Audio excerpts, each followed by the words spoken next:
నమస్కారం. Welcome to RR6 news. గిరిజనులకు చెట్లు పంపిణీ.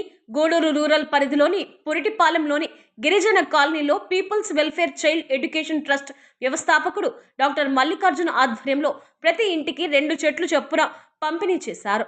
ఈ సందర్భంగా ఆయన మీడియాతో మాట్లాడుతూ ప్రతి ఒక్కరూ చెట్లను పెంచి పర్యావరణాన్ని కాపాడాలని కోరారు.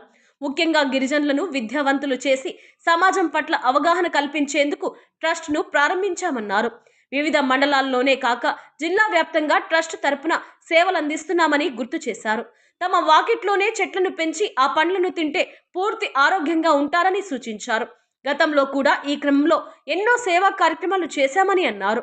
ప్రతి ఇంటికి జామ చెట్లను పంపిణీ కార్యక్రమాన్ని ఈ రోజు నుండి ప్రారంభించామని, ఉమ్మడి నెల్లూరు జిల్లాలో వివిధ మండలాల్లో ఈ కార్యక్రమానికి కొనసాగిస్తామని అన్నారు. ఈ కార్యక్రమంలో ట్రస్ట్ సభ్యులు అరుణ్ బాబు, గ్రామ గిరిజన పెద్దలు తదితరులు పాల్గొన్నారు. జామ చెట్లు పర్యావరణానికి కూడా చాలా మంచిది. అదేవిధంగా చిన్నపిల్లలకి విటమిన్ కూడా మంచి ఉపయోగకారిగా ఉంటుంది, ఆరోగ్యవంతులుగా ఉంటారు. కాబట్టి మన పెద్దలు పూర్వీకులు చెప్తుంటారు, ప్రతిరోజు కనీసం లీస్ట్ కౌంట్ ఒక జామకాయన తినాలి, ఆరోగ్యంగా ఉంటారు అనేది మన పెద్దలు చెప్పేవాళ్ళు. అదేవిధంగా దాన్ని కూడా మనం పాటిస్తాము అనేది నా యొక్క ఆలోచన.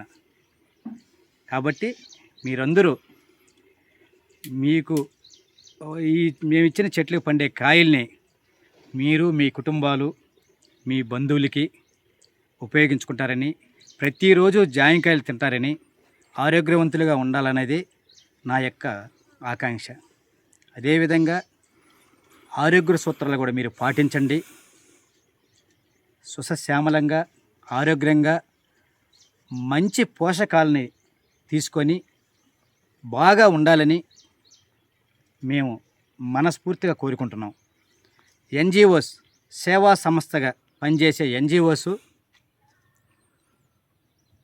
రాత్రి బౌళ్ళు కష్టపడుతూ తన కుటుంబాలను కూడా పక్కన పెట్టి చాలా కష్టపడుతున్నారు. అవి కూడా పేద ప్రజలైనటువంటి మీరు గమనించాలి.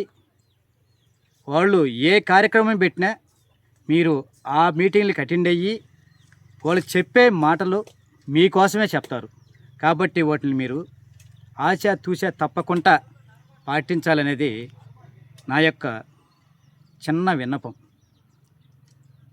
అంటే వాళ్ళకి నైట్ పూట కూడా కనీసం 4 అవర్స్ 5 అవర్సే నిద్రపోతున్నారు.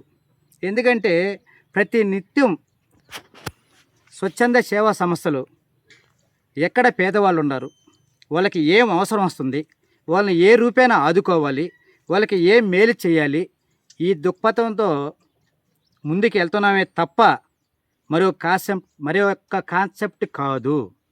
ఎందుకంటే వీళ్ళని చదివించాలి, వీళ్ళకి లోక జ్ఞానం తెలియపరచాలి, మంచి విషయాల్ని బోధించాలి, వీళ్ళని సమాజంలో తలెత్తుకొని జీవించే విధంగా వీళ్ళు బ్రతకాలి అనేది మా యొక్క స్వచ్ఛంద సంస్థల యొక్క ఆలోచన. ప్రభుత్వాలకి చేదోడు వాదోడుగా సంస్థలను కూడా పనిచేస్తూ ఉన్నాం. ఏదన్నా విపత్తులు సంభవించినప్పుడు మొదట మా సంస్థలే ముందుండి వాళ్ళ యొక్క కష్టాల్లో పాలు పంచుకుంటూ వాళ్ళకి ధైర్యాన్ని తెలియపరిచి వాళ్ళకి కావాల్సిన వసతుల్ని ఏర్పాటు చేసి మేము వాళ్ళని ముందుకు నడిపించగలుగుతున్నాము. అంటే ఈ సేవా సంస్థలు అనేది మా యొక్క భావన ఒకటే, వాళ్ళకి మంచి చేయాలి, వాళ్ళకి మంచి విషయాలు తెలియపరచాలి, విద్యావంతులుగా చేయాలి వాళ్ళ పిల్లల్ని, వాళ్ళ కుటుంబాలు చక్కగా ఉండాలి అనేది నా యొక్క ముఖ్య ఉద్దేశం.